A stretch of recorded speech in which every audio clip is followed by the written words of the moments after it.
Welcome to the Art of Listening, everyone. Today is our 5th jam session in our series of 6, and so welcome everyone for who's here live, and for those of you who are going to be joining us later on as you watch the recording. And listening, we have one mouth and 2 ears, and so with our 2 ears, we should be able to listen twice as much as we are actually speaking, but actually how often do we do that? Listening is really a lifelong process, one that we have to remind ourselves to engage in, to practice, and to live. So often we stress the importance of how we talk, and we stress the importance of our tone, our language, our style, everything that we are. But if we stop and we start thinking about how important listening is into the mix of how we communicate, I think it starts to shift things, and it's easy for us to forget about it. It's very, very easy to forget about this. So last month we talked in our jam session. We talked about relationships, and I'm going to read this quote here. It's, being heard is so close to being loved that for the average person, they are almost indistinguishable. What a great quote. What a great quote. So listening is 100% tied to building great relationships, isn't it? I'd love to hear from you. Tell us a little bit about what you think the difference is between listening and hearing. So Marian and Sarah, Alan. Yeah, so this is Sarah. I mean, I think that we all listen all day long. I think it is, I think we are all probably pretty adept at multitasking and thinking we're listening, but really stopping your brain and hearing somebody, what they're really saying, not what you're going to say next as soon as they stop talking, is a totally different kind of ballgame, and is actually pretty hard, I have found in my experience when I've tried to do it, to do. Right, right. We're usually ahead thinking, what are we going to respond with? What are we going to come back with? Instead of being just totally grounded and present in that with that person at that moment, right? Yes. How about you, Marian?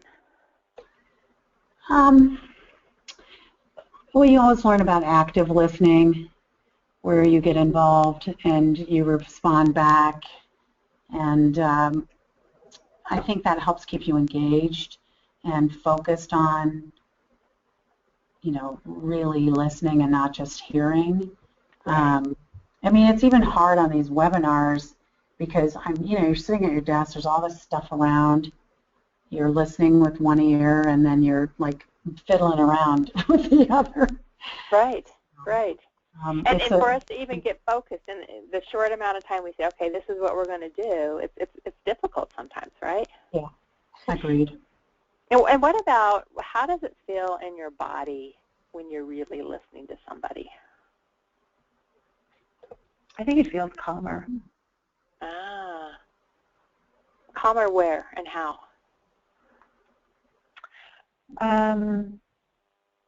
It's interesting. I think my brain feels calmer, but it also feels like a muscle that's working harder, if that makes sense.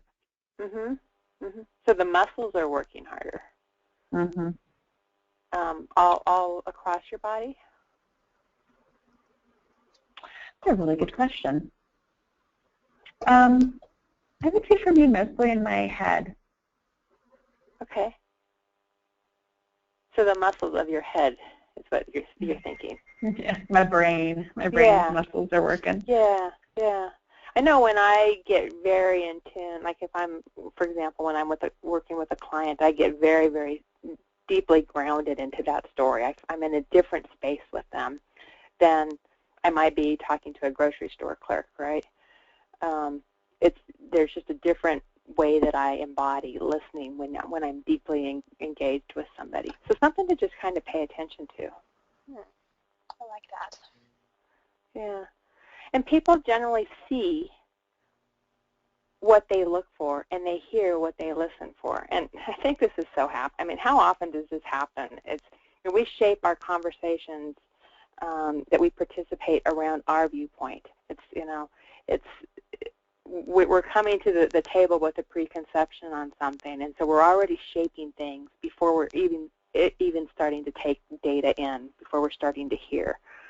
And so it's just something to also be cognizant of.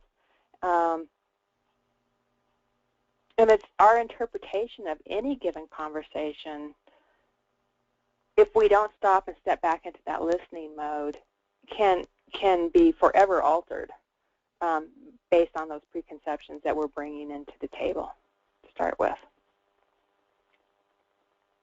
So I want to test you guys just a little bit. So what I'm going to do is I'm going to read you a list of objects.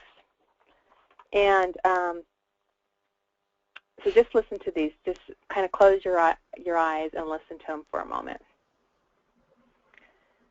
New England Patriots, Seattle Seahawks, Denver Broncos, jersey, helmet, football, team, Budweiser, Clydesdale, defense, offense, the big game, jersey, helmets, cleats, halftime, coach, kicker, tackle, chips and dip, tailgate, championship, running back, receiver, tight end, 50-yard line, football, first down, jersey.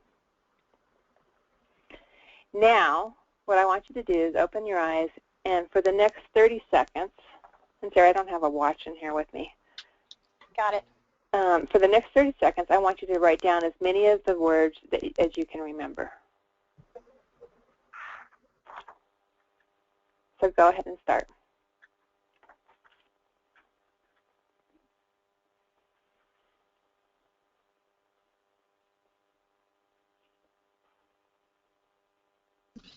Wait, so what's up with that?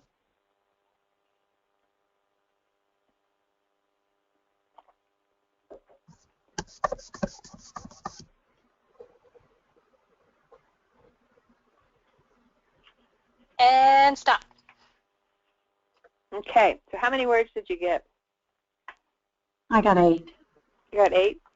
What were your 8 words? 9. Okay, and what were your 8 words, Marianne?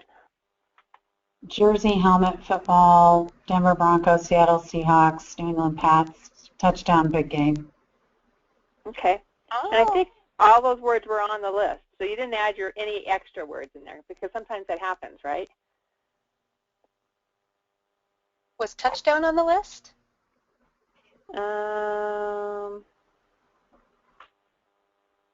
No. I guess First I down did. was on the list, but touchdown was not on the list. You're right. Good catch. Good catch, Sarah. Okay. How about you, Sarah?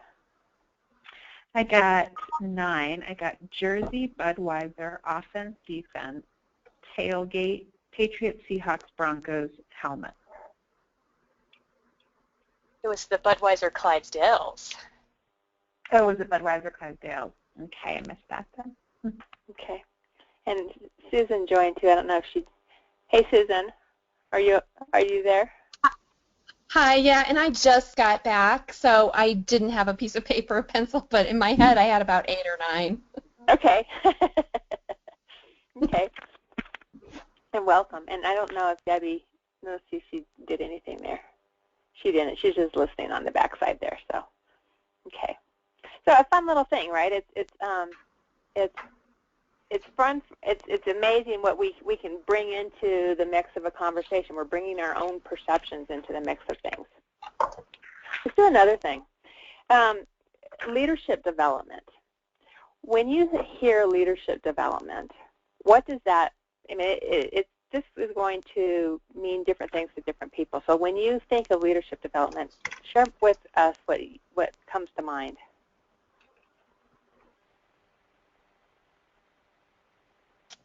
You can just jump in. I think about training. So okay. Books, training, corporate training. Any particular topic of training?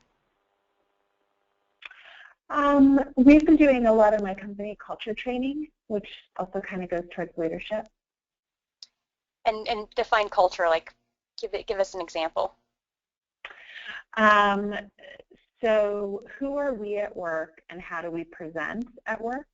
And what's the what are the operating principles of the company we work for, and are we modeling those? Okay. Thank you. Thank you. Sure. Who else? I don't know. When I think of leadership development, I think of having education and learning about strategies to lead a company forward. I think about different characteristics people can have and trying to hone in on the qualities that makes a good leader. Yeah, yeah. And so, see, and it's fun. It's different angles, right? So different perceptions that come through just based on the different, your paradigm that you live in, right? Okay. So what's the point? You may hear words coming out of people's mouths, but you may not know exactly what they're talking about, where their emotions are associated with it. So good listeners don't assume. They stop, they listen, they start to tune in, they listen to where that other person is. And as a listener, our job is to really understand who we're communicating with. Especially your husband or those that are closest to you, right? Right, right. No, I mean that's true, and I think it's those are the ones that we probably slip with the most because it's easy. We're in constant connection, constant communication, but just taking that step to really be there and to listen is an important thing to do. It's a great gift to offer to somebody, but it's important to our relationships. Right. I think I assume that Chris knows exactly what I mean or whatever because he should just know, right? Oh. Right. So right. yeah, all right. aspects of our lives. It's pretty awesome. So if you're being honest with yourself, how often do you do this?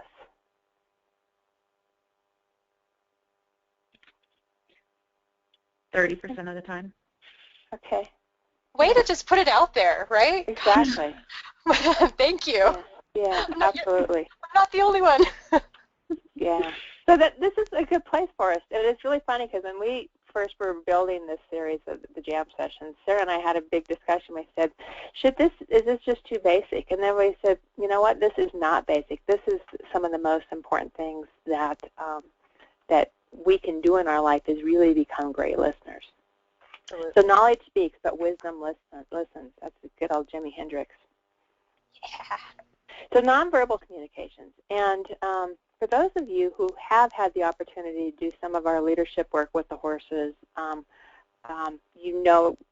we talk about nonverbal communications quite often. For those of you who haven't had an opportunity to do this, I highly recommend it, particularly for any of you who are in leadership roles. And we're all in leadership roles, so but the horses can teach us so much about nonverbal communications. More than voice or even words, nonverbal communication cues you in on another person's mind. I mean, just think about how often somebody comes into a room and you can kind of tell just by their body language what's going on in their world. How, are they approaching this meeting with enthusiasm? Are they kind of dreading it? Are they completely someplace else?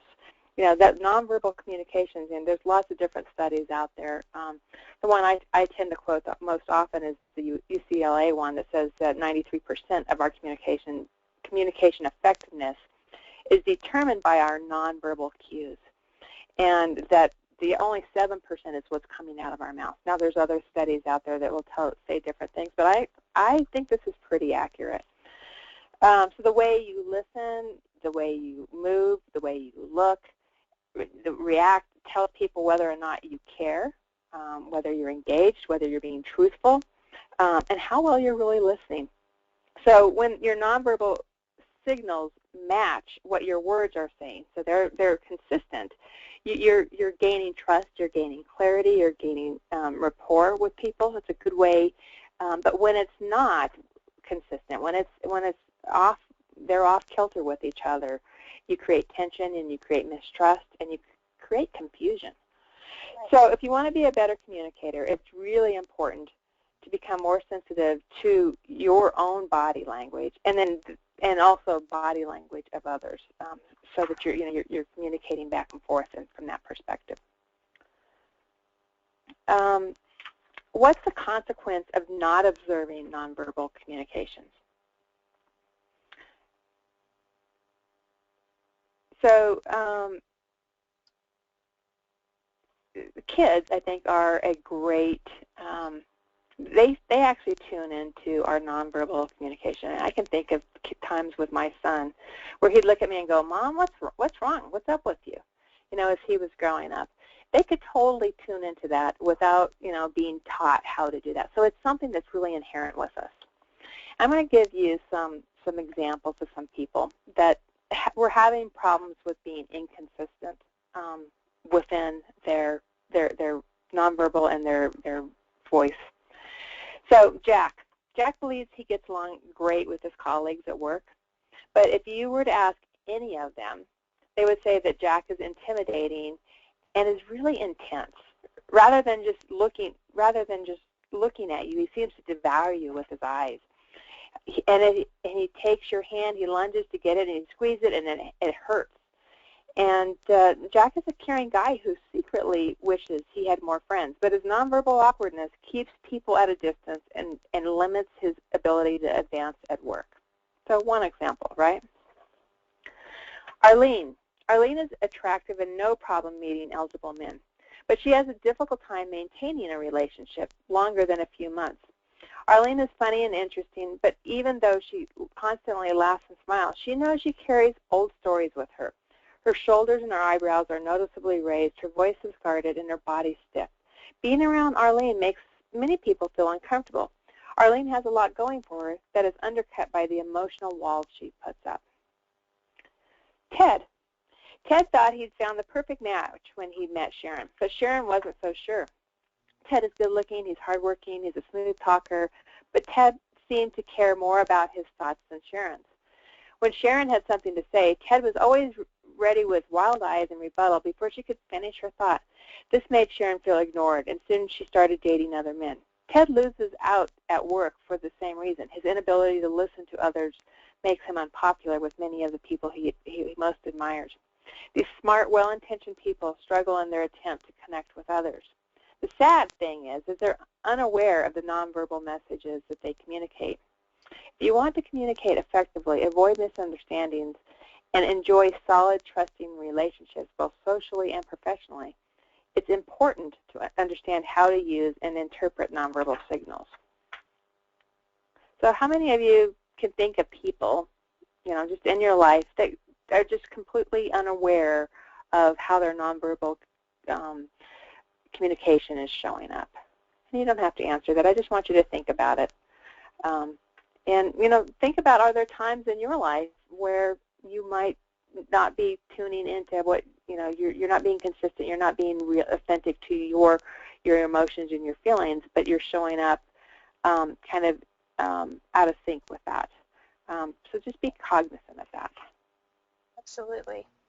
And of the fabulous cell phone, right? Because when you're looking at your phone and you're trying to have all these other conversations, it's just awful, right?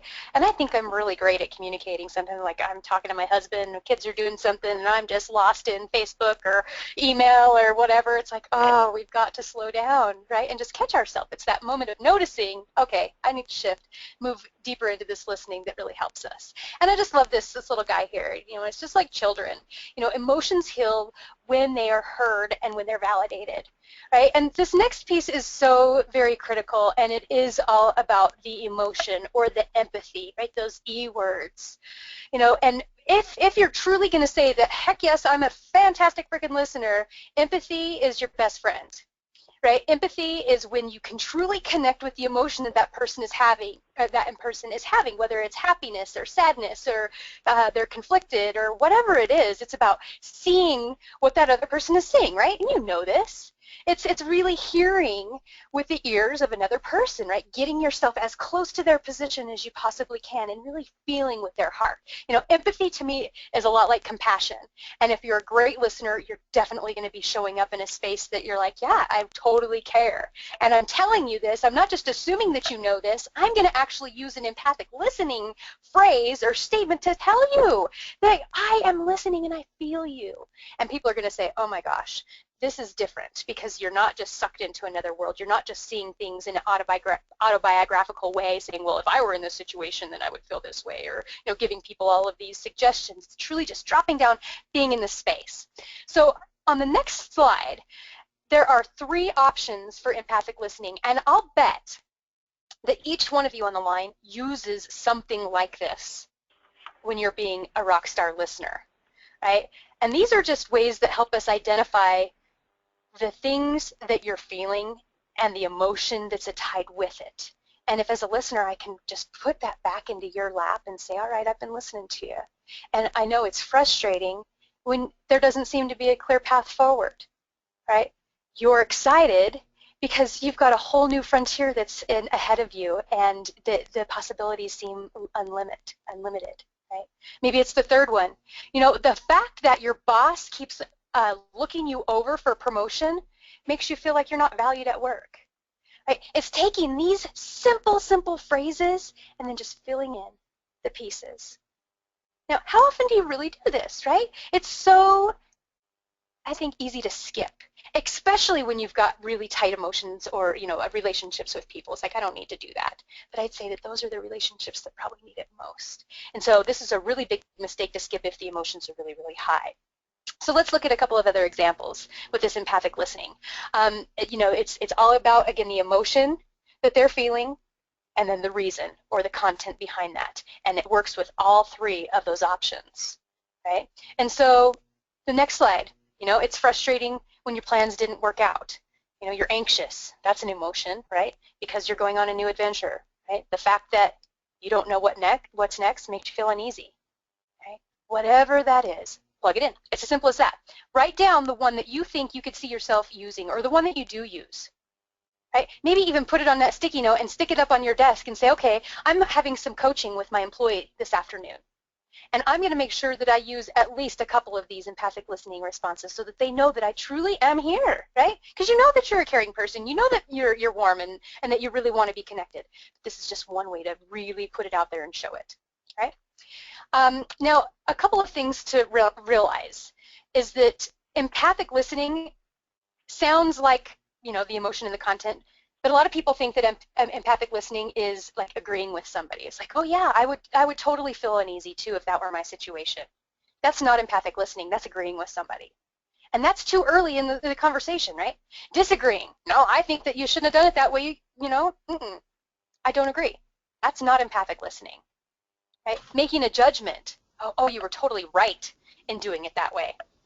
That's not empathic listening. It's not being like the question asker, right? And I'm not here to say don't ask questions. I say, yeah, good listeners absolutely ask deep questions, but they do it after you've really made sure that you're on track with that person by giving them the content and the reason that they're feeling emotional about it, right? And advising is obviously, okay, if I were in your same situation, I would do X, Y, and Z. So make sure that you're giving yourself that emotional space, right? Here's the stimulus. Somebody just told you something. And here's this opportunity to respond, right? You could just put them together. But the true listener pulls those apart and creates that space where they're then saying, all right, here's what I'm really hearing. Are we cool? All right, I'm cool. I get it. Now, I'd like to give you some advice. Or now, I would like to agree with you. I mean, you were so vindicated in what you did. Or, I mean, whatever it is. Just make sure that you're not just giving yourself that stimulus and that immediate response, asking a question, whatever. Pull that apart. Give yourself some space. Man, life is going to be beautiful.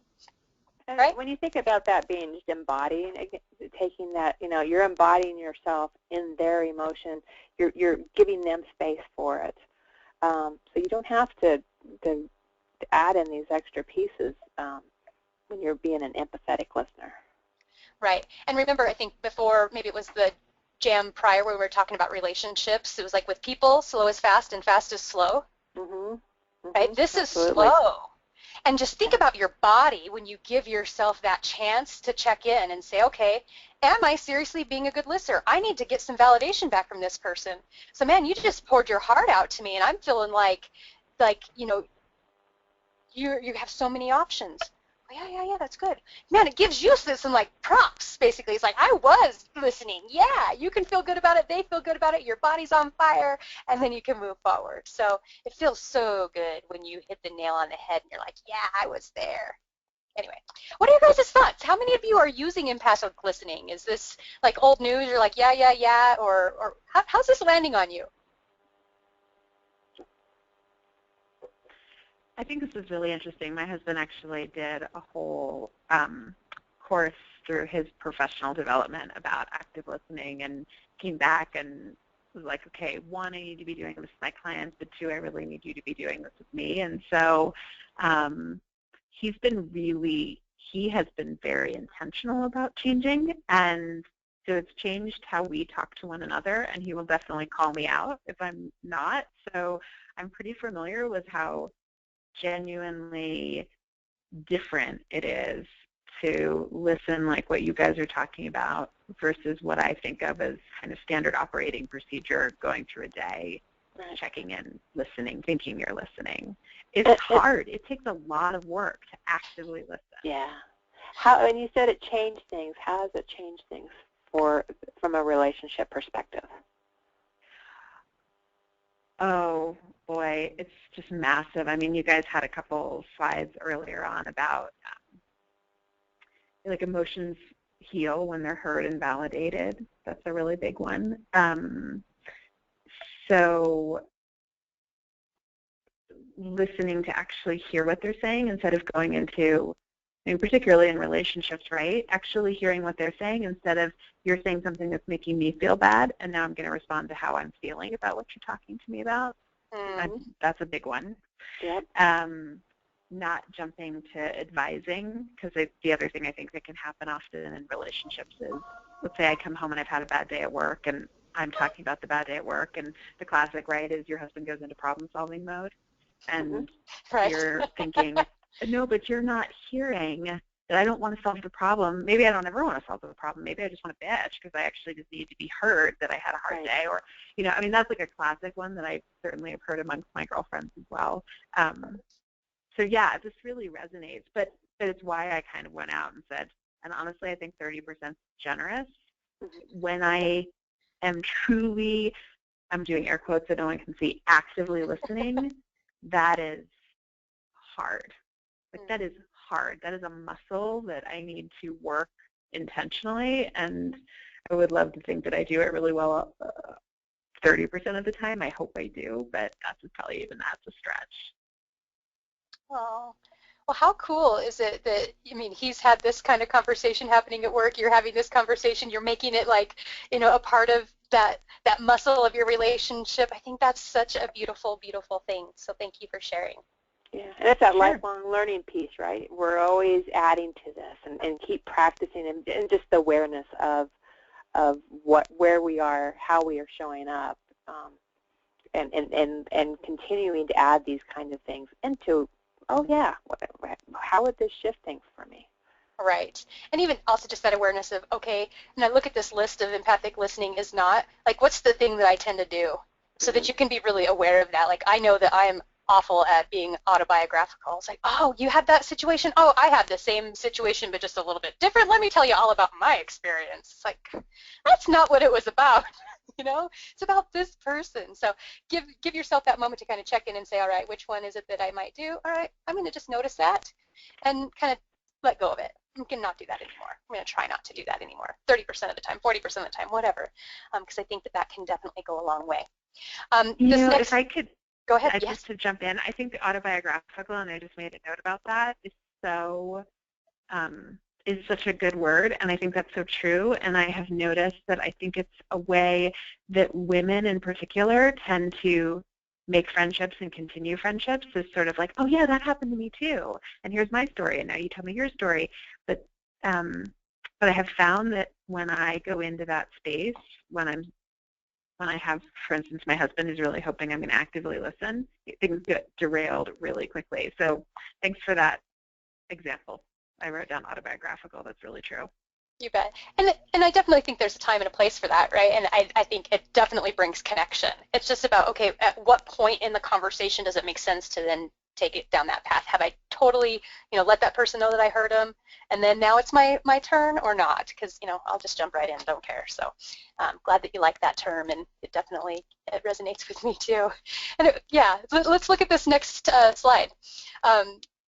It's like, duh. It's like you may have to restrain yourself from disagreeing or giving advice or talking about your own experience. You have to temporarily, at least, listening. Just notice that it's a one-sided relationship, and then you can open the door and do other stuff later. But yeah, that time, that space, honor it.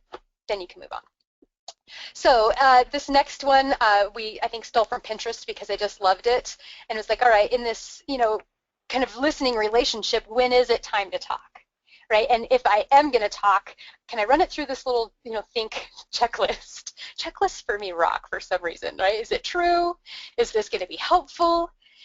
Is this, like, especially with women, like, we can get into the autobiographical thing, and then we can, like, go down to the negative, like all the things that we aren't, or talking about so-and-so, and all of this gossip and just waste of time, or that circle of concern crap that you can't do anything about, when we could be focusing in that circle of influence, right? Those things that we can really make stuff happen with. So think about it. Is it true? Is this going to be helpful? Is this going to be inspiring or uplifting? Or is this Debbie Downer kind of language? Is it even necessary that I share this? Because sometimes I think I need to share stuff is like, okay, that was way too much. You don't need to have the comment vomit going on. And then really at the end of the day, is it kind? Right? And boy, I would like to show this to some of the people that I talk with, because it's like the kindness piece sometimes is lacking. Right? Let's really truly be kind and lift people up. And if we're going to be sharing energy, let it be frickin' awesome positiveness. So that's what I have to say about thinking. What do you guys think?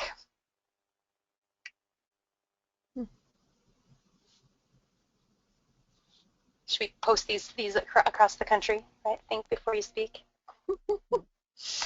All right. This next one is very, very, I just love the water piece. It says, most of you who've worked in our coaching programs or workshops have experienced appreciative questioning at some point. I think Cammie is like the master appreciative inquirer, right? And these kinds of questions are at the heart of helping you to shine your light, right? Your positive emotions, your stories, your experiences. The types of questions that kind of start with, tell me about a time when you were totally on fire, right? Tell me about a time when you just sprung out of bed. What was it that made you want to do that? Like, if we can ask these types of really cool questions, they can really give hope where none existed. I'm reading a book right now called The Fire Starter Sessions by Danielle Laporte, and she's talking about that interaction when you meet potential new people. It's like, instead of just saying, hey, what is it that you do? And say, what is it that you're hoping to change in this world? Like, what can you do to ask a question that's more than just the, oh, how are you today? Right? We want to unlock some amazing, amazing things. So you've got to create some space for people to be heard by giving them the opportunity to just give you all they've got in this answer to this wonderful question that you just pitched out there. Right? So, ready to rock on? How are you guys feeling? Doing good. Doing good? Awesome. Yeah. All right. So our words create worlds. What does that mean to you? Our words create worlds.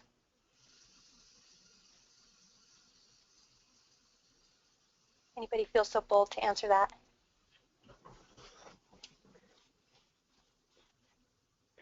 Well, I think it's sort of, I had someone say to me once, don't pathologize your story, which is striking me in the same way as words create worlds. That you can talk about an experience or yourself in a way that I think really impacts how you perceive it. Nice. So our language can really help that vision, the way you see things. I think that's great. So one of the cool things about appreciative inquiry is that you can really bring in this idea of dreaming, right? You ask questions of what could be. Close your eyes and imagine. that you could make anything happen, what would this be? I asked my friend that the other day, and she looked at me like I was nuts.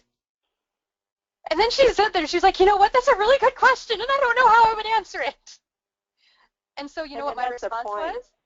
Yeah, my response was, wow, it sounds like you have a cool opportunity here to really figure it out. Yeah. She was like, yeah, I do. Yeah. So, you know, another thought, if you were granted 3 wishes today, what would it be? What would you do? Right? Helping people to see, oh man, there are so many cool things that could happen. Right? Another great thing about appreciative inquiry is that you can help people recall these peak experiences in life. Right? Activating these stories, right? Going back to that time when they were truly firing on their strengths, their passions, their gifts, their talents, you know, these positive feelings. You know, so tell me about this favorite project that you ever worked on. Tell me about a time in your life where you really felt passionate. What was happening? What were the people? Or what was the setting? What was really happening? How'd your body feel? Right? Getting down to that, man, that's some cool conversation right there.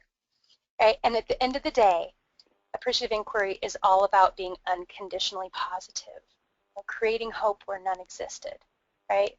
A lot of people, you can talk about a goal that they might have, and they said, I want to lose weight. I like to really flip that around to say, you know what, I'm just going to be healthier, right? I'm going to move in a way that makes my body just soar, right? So that positive piece is really important. Cami, being the master of appreciative inquiry, what would you add here? Well, and I think it's a fine dance. It's a dance between really listening, really hearing, and then, you know, you're in that space of hearing their emotions, being there. And then there's a dance of incorporating, you know, how can you get them to expand on their experiences in a deeper way. So still giving them the honored space of being able to share what's coming from them, but giving them a framework in which to really explore where, you know, what else might come up with them. And just like your friend was like, gosh, I've never even thought of that question, and I hear that so often. We don't ask ourselves these questions that are really kind of a birthing question, right? It opens up the door and it blossoms to new possibilities. And so when you can incorporate appreciative listening into conversations, it changes worlds. So there's, you know, our words create worlds, you know. I mean, we can really change by changing a word. We're playing, and we can change our whole scenarios. And I truly believe that. Yes, and then the whole kicker here, right, is that when we ask that appreciative question, we really just give people the space. So this next slide, I think, really just embodies that. It's like, well, you've got to ask that. But then, remember that stimulus and response piece, just really open up that space for people to share. And again, you're not advising, judging, blah, blah, blah. It's just you giving them that opportunity to explore. And the quality of your relationships will absolutely change if you go there.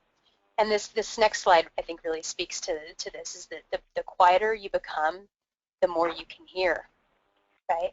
But we just think that we have to fill all the space. Just go, go, go. But, man, life is beautiful. I saw something on Facebook yesterday, and it said something to the effect of, like, the world's best teachers are at the feet of the elderly. It's like, man, how could I just ask the right questions to get what I need, right, to really be the best version of me, right, so that I can be of service to the world. Think about if you truly moved in that way when you were sitting down and having conversations with your key stakeholders, or you were sitting down with your new client, potential client, right? How could they, you know, what's really going to make you stand out is that you're not just giving them the flavor of the day, right? You're saying, I really need to hear what's up with you, and then together we're going to build something amazing. So anyway, love this reminder too, right? It's pretty fun. Listen and silent are spelled with the same words. Funny how that kind of stuff works out, right? Yeah. And since I love, like, just motivational quotes and fun stuff, I think this is a neat one too. You know, attention is the rarest and purest form of generosity. Right? You probably love your best friend because you can just lay it all out there. right? Because they give you that attention, your spouse. When you're not feeling great about your spouse, it could come back to, am I feeling heard, right? It's funny, my husband and I went to a therapist, and the first thing he said, he was like, hey, you guys need to listen to each other. And it's like, we both started laughing because we both teach listening. Like, he's a trainer and teaches this stuff. And so do I. And I was like, oh my gosh, we need to be more generous with each other and just frickin' listen. And really just remember, at the end of the day, wherever you all are, be all there. I know you've all seen the pictures, like, of Pinterest and stuff where people are putting their phones in the middle of the table and the first person that touches it, has to buy lunch. I think that kind of stuff is a big deal, and, like, you should set the tone when you're out with people and just be. So that's what I have to say about that. What do you guys think? Would you buy into that? Yep. Yeah. Absolutely. Yeah. Cool. Okay. So Power Jam challenges. So pick an empathetic listening statement that you like and use it when you notice your emotions are high. So, you get in a tense situation, whether it's at work, whether it's at home, how can you open up that listening and be in that other person's emotions, understanding where they're coming from, and just going back to them, having the conversation with them. Focus on being interested versus interesting. I love that one. So often it's, you meet new people. You don't need to position for space to be talking. It's versus be interested in who they are, interested in what they stand for, and it becomes such a natural evolution of relationship development. Seek first to understand before being understood. Habit number 5. Yeah. That's Quinn Covey classic, right? Absolutely. Reading recommendations. So appreciative inquiry, you've heard us talk about that, and these are some great resources if you're looking for great positive questions, whether it's with your teams at work, whether you're building leadership, if you're building a leadership team, if you've got employees that are reporting to you, you've got partners that you're collaborating with. These 2 books have a whole lot of great questions for being able to, how do you bring appreciative inquiry into your workflow, into your workplace. They also have, you can translate these questions into, and my husband will tell you that you can do this in a one-on-one relationship, because I do. It's, he's like, you're using appreciative inquiry questions, and he actually enjoys that process. He enjoys the, what could be different? And it's like, well, yeah, that's interesting. And so those are 2 great reads. One of these books, and I'm not, Volume 2, the 2nd edition, I've actually got some contributions in that from some City of Denver work that I did a few years ago. And so there was a whole series of questions that we used on collaboration between City of Denver and RTD and the construction company. So we were wanting to create great collaboration between those partners. And one of the first things we wanted to do was create a listening environment between those 3 different groups, and the questions are covered in that book. So kind of fun. And as we always do, we always have a TED Talk that we like to incorporate into the mix of things you might go, expand your listening to your learning from today on. And this is a great one, Tony Salvador, the listening bias. So check that out. And this just got the wrong date on it, which I just realized I didn't change this slide today. So our next session is not on February 24th. It's sometime in September. And I will remind you when that is. Next steps, just invite a friend to jam with us. What? This 22nd. Okay, the 22nd of September. Yep. And same time, 11:30 to 12:15. And feel free to invite a friend to jam with us at any point. And if there's a topic you think someone might enjoy. And Sarah and I have actually mapped out a whole new series for our next round of jam sessions. Since we've done these ones twice, we're going to be having a whole new series rolling forward in the coming months. And so super excited about some of the things that are going to be coming out of that. And if you ever use, if you ever share any of these, you can WeBeJammin, the hashtag WeBeJammin, so feel free to use that. And any questions or comments before we close off the day? Yeah, what resonated most with you? This is Susan. So I totally agree with you, and I think you're right when you said that it's basic, but it's not, because I think even though I think I'm feeling thoughtful, or I'm having thoughtful conversations, and I'm asking, or I'm trying to listen and tune in, I'm pretty sure after listening to that I'm not as good of a listener as I thought maybe I was. So I appreciate it. And I think you're certainly not in the minority, Susan. I think we're all guilty of it. So I was guilty this morning, right? The ebbs and it flows it. Yeah. Yeah. Other thoughts? Yes, thank you. Marianne?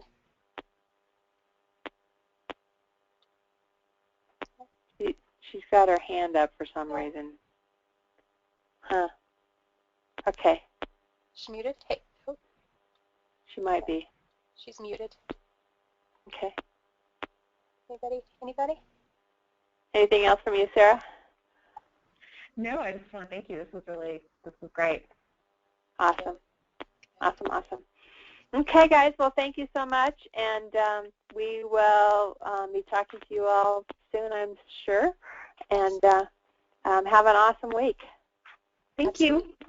See you later, guys. Thank you. Bye. Bye.